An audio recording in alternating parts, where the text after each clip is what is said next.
Le jour du jugement, on sera ressuscité nu et non circoncis, de la même manière que Allah nous a créés la première fois. Mais il y a également des cas de personnes qui vont être ressuscitées différemment. Si tu les connais déjà, écris-les en commentaire et clique sur le lien de mes réseaux pour participer à un quiz afin de tester tes connaissances en islam. Et pour les gens sur YouTube, il suffit simplement de cliquer sur le lien qu'il y a en cliquant sur mon profil.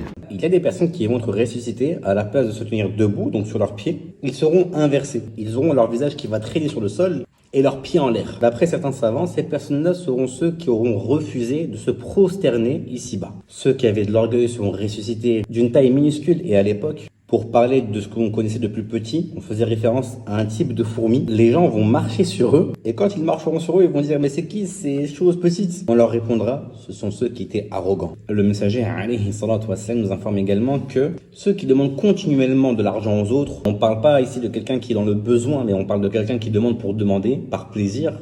Le jour du jugement, il sera ressuscité avec un visage sans chair. Et le messager alayhi salatu wassalam nous informe également que certaines personnes de sa communauté le jour du jugement seront ressuscitées en singe et en porc. Pourquoi? Ils ont pris des instruments, des tambours et des chanteuses. Ils se sont alors endormis en ayant bu sur leur distraction. Et ils se réveillèrent alors en étant transformés en singes et en porcs. Mais il y a également des personnes le jour du jugement qui seront ressuscitées avec énormément d'honneur et qui seront favorisées par rapport à tous les autres. Donc si tu veux une partie 2, fais-le moi savoir en commentaire.